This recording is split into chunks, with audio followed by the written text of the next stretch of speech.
जय माता दी। माँ बगलामुखी ज्योतिष एंड सामुद्रिक विज्ञान चैनल पर मैं पंडित गोविंद शर्मा आप सभी दर्शकों का हार्दिक अभिनंदन करता हूँ।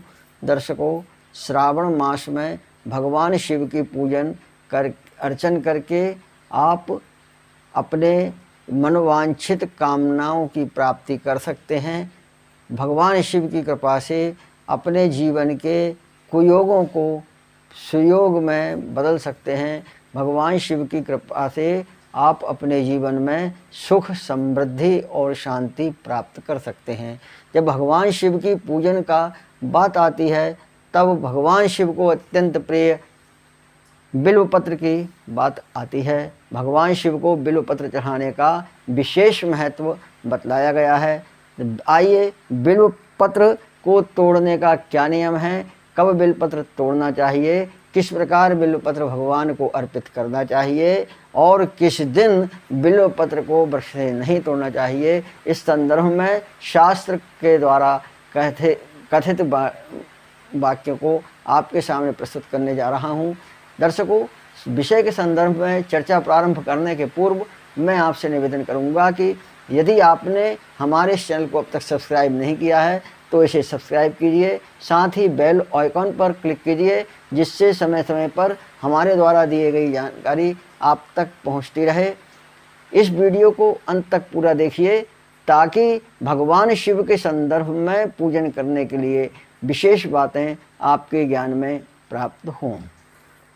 हम बात कर रहे थे बिल्वपत्र को तोड़ने की, तो स्नान आदि से निवृत्त होकर हमें बिल्व वृक्ष के पास जाकर बिल्व वृक्ष का स्पर्श करके उन्हें प्रणाम करके बिल्वपत्र को तोड़ना चाहिए। किंतु चतुर्थी, अष्टमी, नवमी, चतुर्दशी यानी 14 और अमावस्या तिथियों को और संक्रांति के दिन और सोमवार को बिल्वपत्र तोड़ने का निषेध है। अर्थात चतुर्थी, अष्टमी, नवमी, 14 अमावस्या, संक्रांति और सोमवार को बिल्व वृक्ष को स्पर्श करके नहीं तोड़ना चाहिए, बिल्वपत्री को नहीं तोड़ना चाहिए।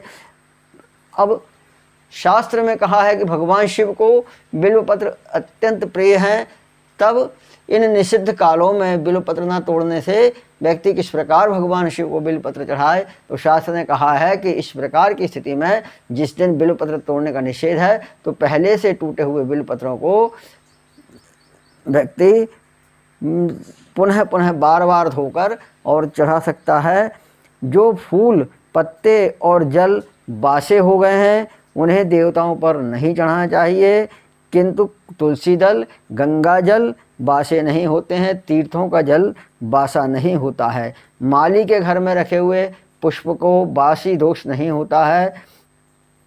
इस प्रकार भगवान शिव को बिल्वपत्र चढ़ाने के लिए बताया है कि अगर प्रतिदिन ताज़ा बिल्वपत्र ना मिले तो उन्हीं बिल्वपत्रों को जो पूर्व में चढ़ाए हैं उन्हें धोकर बार बार चढ़ाता रहे।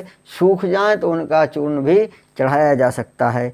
इस प्रकार पुष्प तोड़ने के लिए विधान बतलाया है कि पुष्प को वृक्ष से तोड़ते समय, वहाँ पहले पुष्प को तोड़ते समय ओम वरुणाय नमः, दूसरे पुष्प को तोड़ते समय ओम व्योमाय नमः और तीसरे पुष्प को तोड़ते समय ओम पृथिव्यै नमः, इस प्रकार बोलकर और फिर वृक्ष से पुष्प को तोड़ना चाहिए।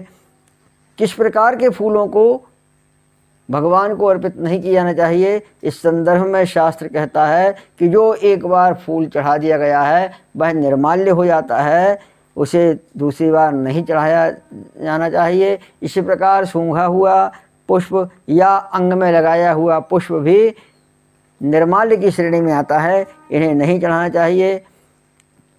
जो फूल अपवित्र बर्तन में रख दिए गए हैं या जो आग से झुलस गए हैं, जो कीड़ों के द्वारा खाए गए हैं, जो सुंदर ना हों, जिनकी पंखुड़ियाँ बिखर गई हों और जो पृथ्वी पर गिर गए हों, जो पूर्णतः खिले हुए ना हों, जिनसे किसी प्रकार की खट्टी या दुर्गंध आती है, जो उग्रगंध वाले हैं, ऐसे पुष्प को नहीं चढ़ाना चाहिए। जो पुष्प बाएं हाथ में या पहनने वाले अधोवस्त्र में आक या रेंड के पत्ते में रखकर लाए गए हैं वे फूल त्याज्य हैं, इन्हें भगवान को नहीं चढ़ाना चाहिए। कलियों को चढ़ाना भी निषेध है, किंतु कमल पर यह नियम लागू नहीं होता है, अर्थात कमल की कली भी चढ़ाई जा सकती है। पुष्प को चढ़ाने के लिए अंगूठा, मध्यमा और अनामिका का प्रयोग करके पुष्प चढ़ाना चाहिए। पुष्प जिस प्रकार वृक्ष में लगा होता है, अर्थात उसका मुख ऊपर की ओर होता है, इसी प्रकार पुष्प को चढ़ाया जाना चाहिए। बिल्व पत्र का मुख नीचे की ओर करके चढ़ाना चाहिए। दूर्वा और तुलसी दल का मुख अपनी ओर करके चढ़ाना चाहिए। इस प्रकार पुष्प, बिल्वपत्र आदि चढ़ाने का नियम बतलाया गया है। भगवान शिव को तुलसी दल चढ़ाने से ब्रह्म हत्यादि समस्त पापों से निवृत्ति होती है। अतः भगवान शिव की पूजन में बिल्वपत्र के साथ तुलसी दल और तुलसी की मंजरी चढ़ाना विशेष लाभप्रद होता है। साथ ही भगवान शिव के शिवलिंग पर अक्षत चढ़ाने से घर में धन धान्य की वृद्धि होती है। दर्शकों, आपको हमारा आज का यह वीडियो कैसा लगा, हमें कमेंट्स बॉक्स में अवश्य बतलाइए। अगले वीडियो में पुनः आपके समक्ष इसी प्रकार शास्त्र के द्वारा विहित और निहित बातें लेकर आपके समक्ष प्रस्तुत करूँगा। तब तक आप स्वस्थ रहें, प्रसन्न रहें। जय माता दी।